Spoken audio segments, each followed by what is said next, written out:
Assalamualaikum warahmatullahi wabarakatuh. Harus diakui, pejabat Indonesia itu memang orang-orang pinter ya. Dari presiden pertamanya sampai hari ini pinter semuanya. Pinter melakukan rekayasa,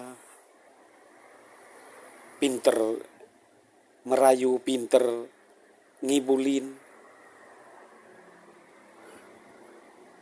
pinter berdusta, pinter ngaku-ngaku, pokoknya pinter. Dari presidennya sampai pejabat-pejabatnya yang di bawahnya ya. Itu sudah dibuktikan dari presiden pertama. Presiden pertama rayu-rayu orang Aceh, bikin perjanjian dengan orang Aceh, bujuk-bujuk, sudah bujuk, ujung-ujungnya nginjak. Coba bayangkan, Aceh dari negeri berdaulat rela bergabung dengan Indonesia, lalu jadi sebuah provinsi, lalu provinsi dibubarkan jadi kresidenan, baru setelah orang Aceh sadar dan protes, baru dijadikan lagi provinsi. Kalau yang nggak merasakan sih enak ngomong ya, Aceh pemberontak. Memang iya, kenapa enggak kita memberontak kalau begitu caranya? Justru yang nggak memberontak itu yang bodoh sebetulnya itu. Ya, yang nggak memberontak bodoh kalau kata saya. Kalau segitu dizalimin, segitu dijailin tidak memberontak, itu bukan orang itu namanya, itu orang-orangan itu yang di sawah itu. Coba orang-orangan mau digamanain juga nggak akan berontak dia. Disepak, mau ditendang, mau diapa, nggak akan protes. Lalu hari ini ada yang protes ketika bendera dirobek di Aceh, burung Garuda diturunin, diinjak-injak. Saya mau tanya sekarang, lebih berharga mana ya, boneka dengan orang? Itu aja pertanyaan saya. Patung dengan orang lebih berharga mana? Harga diri sebuah bangsa dengan patung itu lebih berharga mana coba? Kalau Anda tahu waktu konflik itu bagaimana perlakuan TNI terhadap rakyat Aceh itu, nggak sanggup bilang saya sebetulnya apa yang terjadi di sini itu sampai ada ya orang itu dipotong kemaluannya lalu dimasukkan ke mulutnya itu gimana itu coba, bisa nggak diterima hal-hal seperti itu ya?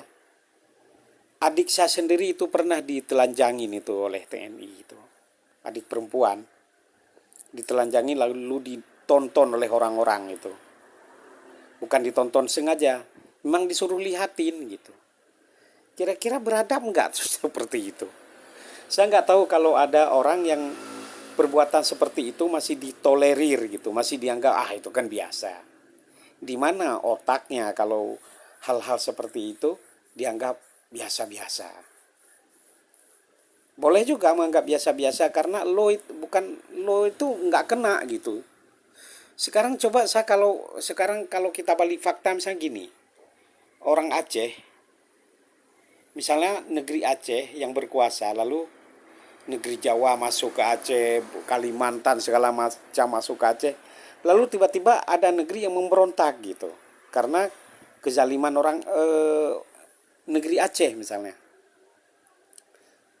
Gimana itu? Tiba-tiba orang Aceh memperlakukan seperti Indonesia kepada Anda-Anda semua yang suka protes-protes itu loh. Kira-kira gimana itu? Anda protes enggak, memberontak enggak terhadap negeri Aceh? Itu aja pertanyaan saya itu.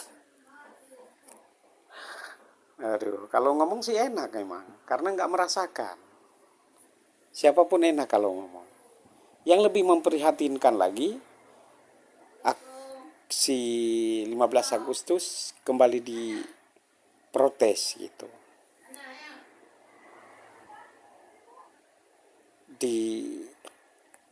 Dianggap yang melakukan aksi kemarin itu ditunggangi oleh komunis. Aduh, ulama lo itu yang melakukan,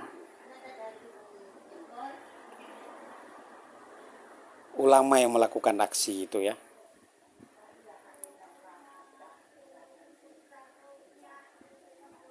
Bukan komunis. Dan yang suka memfitnah orang lain komunis, dialah komunis sebetulnya. Itu saja sebagai pencerahan di hari ini. Yang pikirannya waras, insya Allah saya yakin tercerahkan. Yang pikirannya rusak, bisa jadi makin rusak cara berpikirnya. Wassalamualaikum warahmatullahi wabarakatuh.